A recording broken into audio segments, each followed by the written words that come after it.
Ada seorang perempuan muda, cantik, dan ini dia, saya underline, gila bola. Baru 23 tahun, sekolah di University of Birmingham di Inggris, dan baru saja menghantarkan satu tim dari Indonesia juara di Barcelona Football Festival di Spanyol. Dan saya sempat berbincang-bincang dengan perempuan muda ini, cantik, baru 23 tahun, ketika dia menyamperi saya dari Barcelona ke kota Doha di ibu kota Qatar. Di situ saya berbincang banyak tentang apa dan kenapa dia benar-benar jatuh cinta dengan sepak bola. Siapa dia? Inilah Serena Cosgrova Francis, anak muda yang benar-benar super kreatif.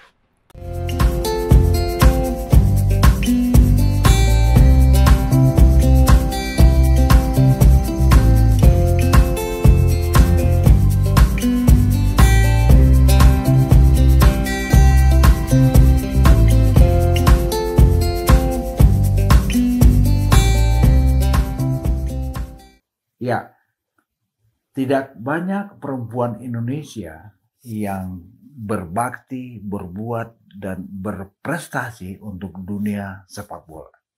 Kalau saya harus sebut nama, hanya ada dua.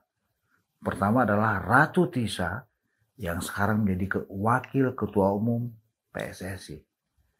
Yang kedua adalah Anissa Zafarina, yang sekarang menjadi CEO Madura United.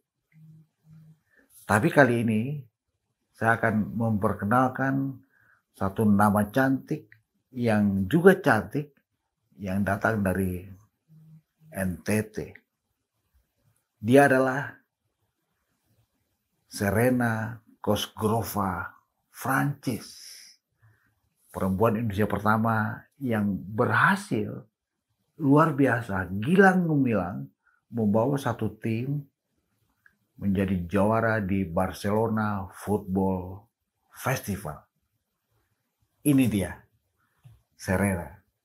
Anak muda, 23 tahun, jebolan UI, dan sekarang sedang merintis kuliahnya di Strata 2 ya, di University Birmingham.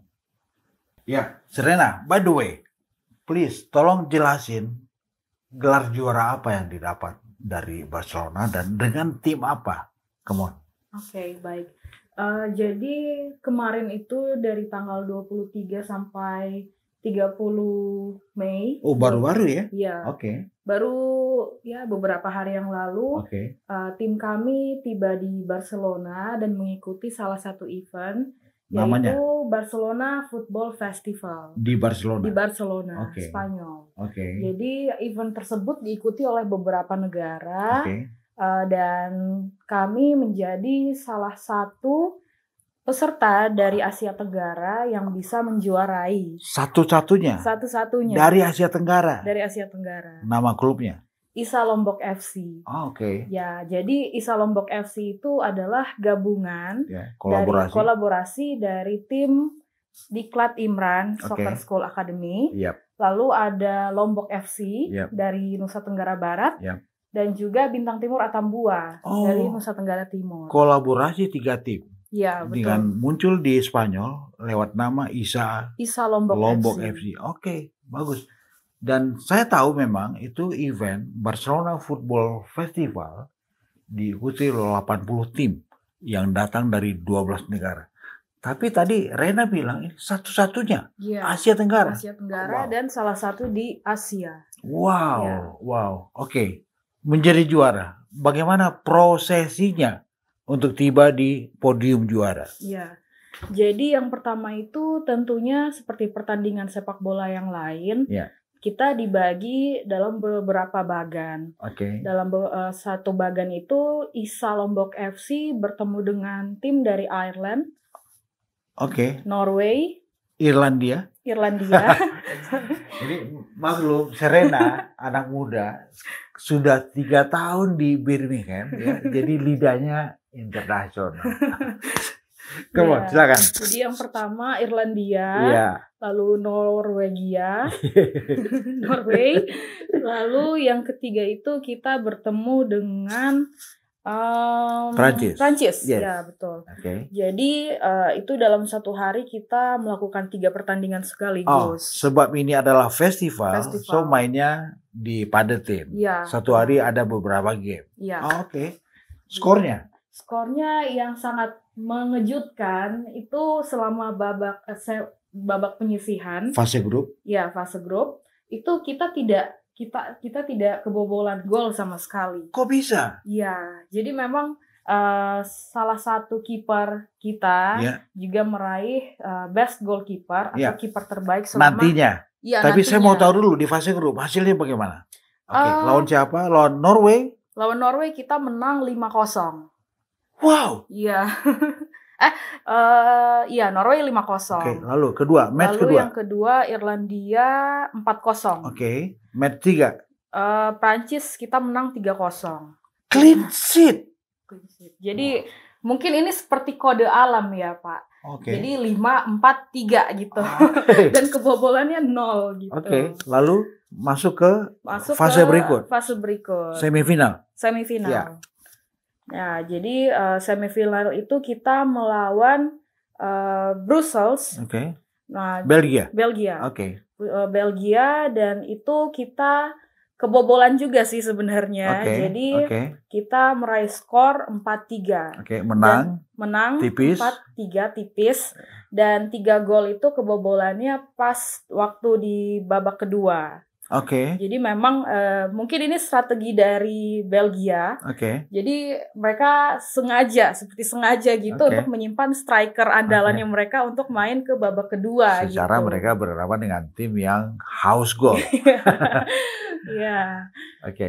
Lalu muncullah kita di partai puncak. Final lawan Inggris.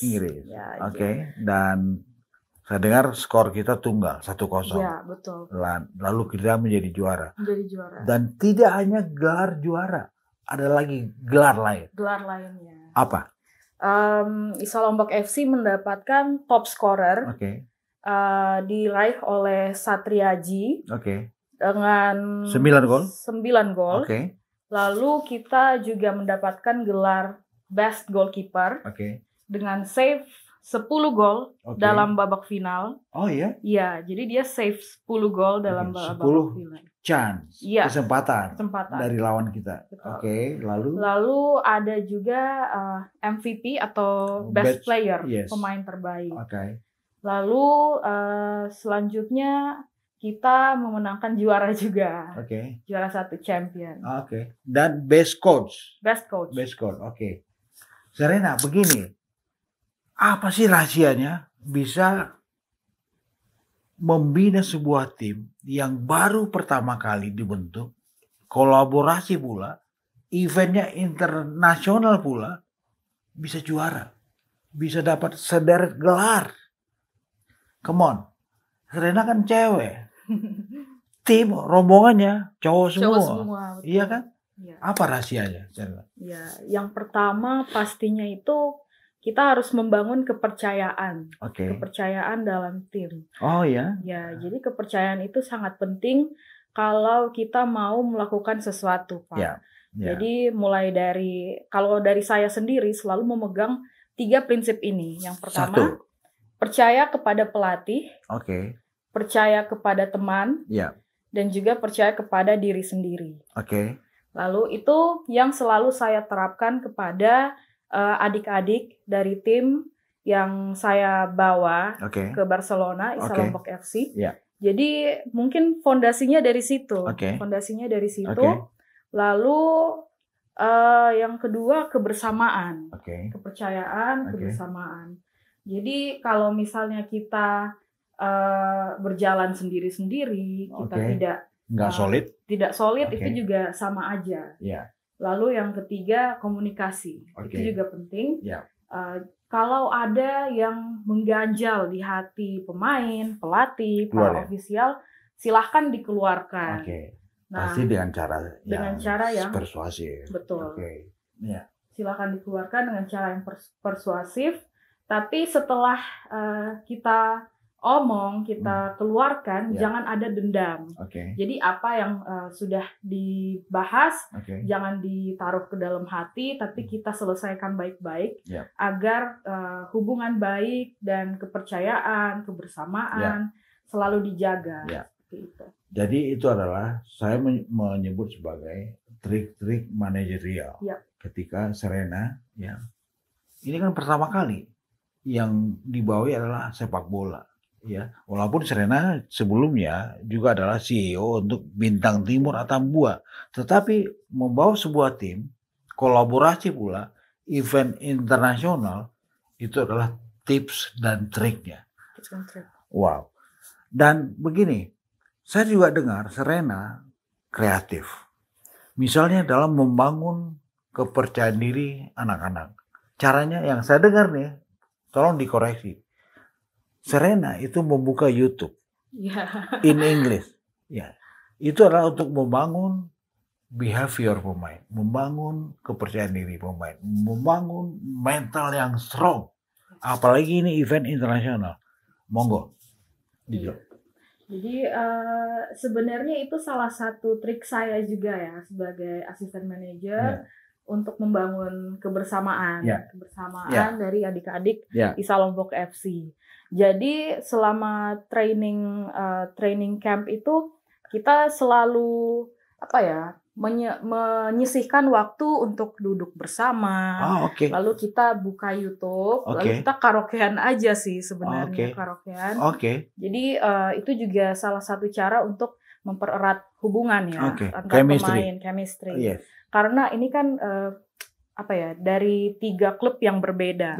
Lalu mereka digabungkan menjadi satu klub. Pastinya ada behavior atau perilaku yang mungkin belum terbiasa nih. Misalnya dari NTT tiba-tiba ke Jakarta. Gimana sih cara penyesuaiannya?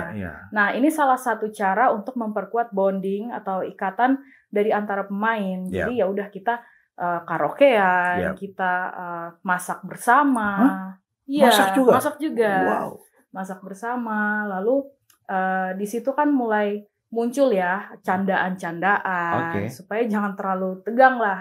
Jadi sebagai manajer kita jangan hanya memperhatikan saat kompetisi atau lapangan, tapi kita juga harus melihat kondisi-kondisi di luar lapangan. Sisi non teknis. Betul, sisi non teknis. Oke. Serena, how do I know Serena memanage tim, memanage sebuah tim yang saya pikir notabene dalam event yang sangat internasional itu menjalankan dengan riang, dengan gembira. Caranya bagaimana itu? Kalau relax. Jadi yang selalu saya tanamkan secara pribadi, ketika memegang tim, kita jangan terlalu memaksakan anak-anak untuk jangan terlalu mendoktrin mereka untuk harus menang, jangan. Kenapa? Memang itu mungkin itu tujuan utama kita ya dalam mengikuti pertandingan untuk memenangkan kompetisi. Tapi jika kita sebagai manajer atau pelatih terlalu mendoktrin anak-anak, adik-adik tim kita untuk kamu harus menang, itu kan ada sebuah beban ya untuk mereka. Memang tekanan juga. Memang ada target utama kita itu. Tapi kalau terlalu didoktrin, maka akan menjadi beban sehingga anak-anak tidak enjoy gitu. Itu sebabnya ISA Lombok FC tidak terkalahkan karena mereka enjoy. Betul. Mereka sangat enjoy dilihat. Tapi Serena stres nggak selama 5 game yang dimenangkan total semuanya di lapangan? Stres nggak? Kalau mau dibilang stres, ada sedikit stresnya karena ini pengalaman pertama dan internasional secara internasional. Jadi apalagi ketika melihat fisik daripada lawan dari Eropa. Saya dengar Irlandia, kata Serena Ireland. Itu jagung-jagung. Saya lihat fotonya memang begini. Iya kan? Sekali. So, apa yang dilakukan oleh anak-anak? Ya, jadi ketika melihat fisik dari pemain-pemain lawan dari Eropa. Jadi awalnya itu anak-anak pada kaget gitu. Karena wah ini tinggi banget, gede banget badannya. Jadi memang sebelum pertandingan pun kita sudah melakukan friendly match bersama Irlandia. Ya. Oh, di luar festival. Di luar festival. Oh, ada friendly match. Ada friendly match. So ini tim datang lebih awal ya? Datang lebih awal. Oh gitu, Jadi memang sebagai manajer, saya dan Grania, kita melakukan, kita mengkontak, menghubungi beberapa tim yang akan bertemu dengan kami untuk, ayo dong kita lakukan friendly match gitu, sparring aja gitu. Jadi ketika friendly match ada anak-anak ketika mereka melihat tim lawan dari Irlandia posturnya lebih tinggi, lebih besar. Jadi mereka itu 10 menit pertama mainnya kacau. Amburadul. Mungkin karena kaget, faktor kaget dan juga bingung, aduh ini harus ngapain, dan mereka juga selalu passingnya bola tinggi itu. Dan ketika mau mendapatkan bola tersebut pastinya kan susah karena secara fisik dan kekuatan loncatan juga kita sudah kalah. Lalu ketika break time dari coach, Coach Imran, coach kami melakukan briefing dan tidak hanya mengubah strategi-strategi, tetapi juga menguatkan secara mental. Serena hampir 10 hari berada di Barcelona, itu juga kota yang saya sukai, kota sepak bola. Ya. Saya dengar juga Serena bawa anak-anak ke Nou Camp, betul ya. Nah, saya mau tanya, apa hal yang menarik dari sepak bola untuk Serena setelah membawa anak-anak dan juara pula? Apa yang menarik dari sepak bola? Atau semakin boleh dijelasin? Jadi sebenarnya saya ini awalnya itu adalah pemain basket, Pak. Tapi karena saya harus jujur orang tua saya, ayah saya, Ferry Jamie Francis, mendirikan suatu akademi sepak bola di perbatasan Indonesia Timor Leste yang kita kenal sebagai Bintang Timur Atambua. Jadi di situ tunggu. Saya harus jelasin ke pemirsa. Papa Serena namanya Ferry Jamie Francis. Beliau adalah tokoh sepak bola nasional. Bekas pemain Persedil Dili, bekas pemain tim PON Timur yang kemudian menyeberang ke NTT dan tumbuh kembang di situ. Kiper Bang Suma. Juga kiper Bang Suma. Bukan cuma itu, beliau kiper bagus ya. Saya beberapa kali menyaksikan aksi Pak Fahri di Jakarta, terbang. Dia seperti kiper favorit saya juga, namanya Peter Shilton, orang Inggris. Itu gaya Pak Fahri. Dan sekarang Pak Fahri itu berkontribusi di banyak hal. Tidak hanya untuk Beta, Akademi Bintang Timur Atambua, tapi 2 kali mencalonkan diri sebagai Ketua Umum PSSI. Ya, Serena pasti tahu soal itu, ya kan. Dan darah Pak Fahri untuk sepak bola itu dititiskan oleh Serena. Betul. Darah Pak Fahri untuk sepak bola menyingkirkan basket. Boleh saya bilang begitu? Iya, seperti itulah. Lanjut. Iya, jadi awalnya kan saya atlet basket dan juga waktu SMA itu menjuarai Honda DBL. Honda DBL East Nusa Tenggara Series. Nah, jadi setelah lulus SMA, saya kuliah ke Jakarta dan sudah lama tidak main basket. Dan ketika selesai kuliah, pulang ke Kupang dan diajak papa gitu, diajak oleh ayah saya untuk ayo yuk ikut ke Atambua, kita lihat dulu. Jadi awalnya itu cuma diajak, ayo kita lihat-lihat dulu deh, nonton. Lalu lama-lama, wah ini menarik juga nih kalau menyaksikan anak-anak latihan, apalagi kalau ada pertandingan tuh rasanya greget gitu loh, pengen masuk ke bench gitu. Nah jadi istilah-istilah sepak bola udah dikuasain ya. Bench. Lanjut. Iya, jadi saya ngobrol cerita sama ayah saya. Dan ayah saya menawarkan, ya udah coba kamu pegang tim, percayakan saya memegang tim untuk pertama kali itu di Nusantara Open sebagai manajer. Kita dan itu adalah akademi kan? Akademi. Anak muda kan? Muda. Lanjut Barcelona itu juga anak muda. Anak muda. Anak muda yang Serena bergaul selama ini, sebutlah dalam 1 tahun terakhir, itu pasti mengundang sesuatu yang asik juga buat Serena. Ya, kenapa anak muda? Bagaimana mereka membangun masa depan mereka lewat jalur sepak bola? Ajakan-ajakan yang asik ya dari teman-teman tentunya pasti ada. Tapi karena memang sudah terbiasa dan sudah terlanjur basah istilahnya di sepak bola ini. Lagu dangdut. Di sepak bola ini, jadi ya saya memilih untuk tetap berkarir dan membangun sepak bola dan konsisten di sepak bola. Saya potong. Sampai kapan Serena berhenti untuk ngurus sepak bola? Atau tidak ada istilah berhenti? Kalau berhenti untuk sekarang tidak ada ya Pak. Sekarang. Jadi memang fokus terus untuk membangun sepak bola. Gini.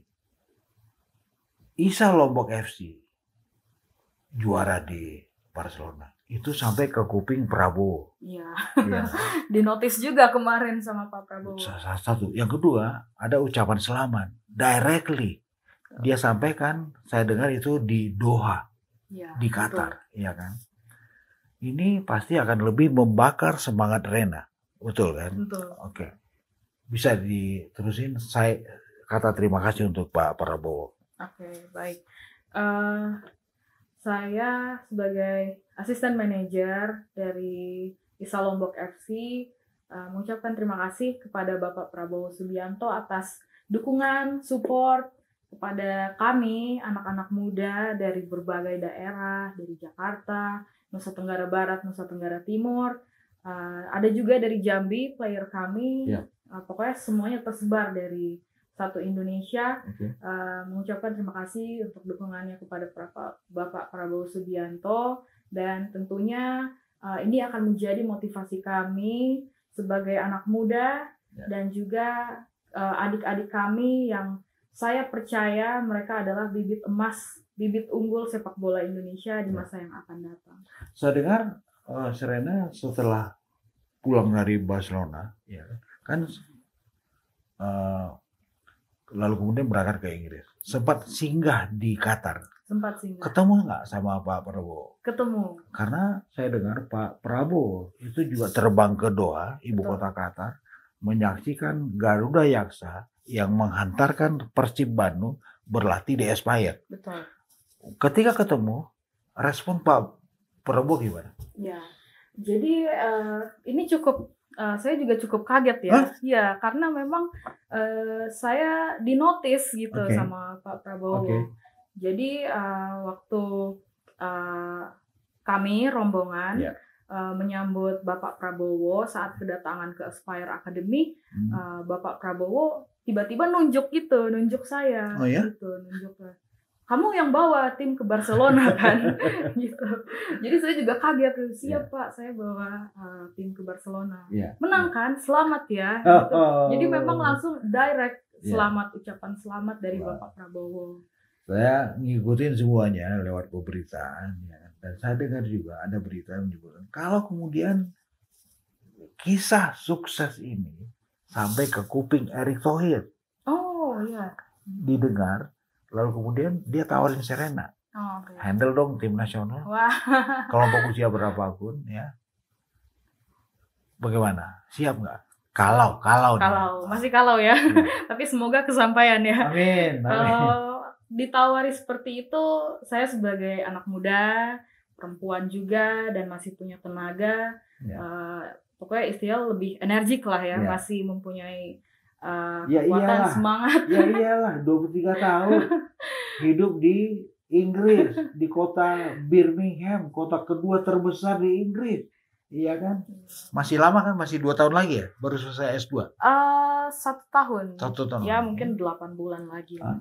Lalu balik ke Indonesia, berkarya untuk sepak bola.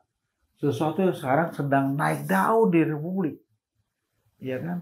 Dan saya pikir perempuan Indonesia yang berkelas, yang berkualitas, seperti Serena Koskurova Prancis dan juga ada Rania, ya, ditawari oleh Pak Erik, come on, ya, ini aset, maksimalkan. Ini saatnya anak-anak muda Indonesia, anak-anak milenial, anak-anak Gen Z itu berkontribusi secara positif untuk Republik kita, Indonesia. Saat ini di samping saya memang ada Rena. Dan saya ingin mendengar bagaimana Rena mengajak anak-anak muda Indonesia. Please say something untuk kaum milenial Indonesia. Okay. So, if we talk about young generation, yes. There are two different groups yeah. of age. The first one is millennials, and the second one is Gen Z. I, as a manager of football, yeah. and I am still 23 years old, 3 years young. I want to say something to Indonesian people, the Indonesian youth generations, that today is our day, and this is our tickets to build our nation. So wherever you are, whoever you are, whatever you are doing now, please just focus on yourself and then go back to your country and build our nation together, because this is our era and this is our change to build our country. Wow, himbauan yang sangat menyejukkan. Come on. Hai anak-anak muda Indonesia yang berada di luar Indonesia, di negara apapun, please, going back to Indonesia, build up Indonesia. Menyejukkan.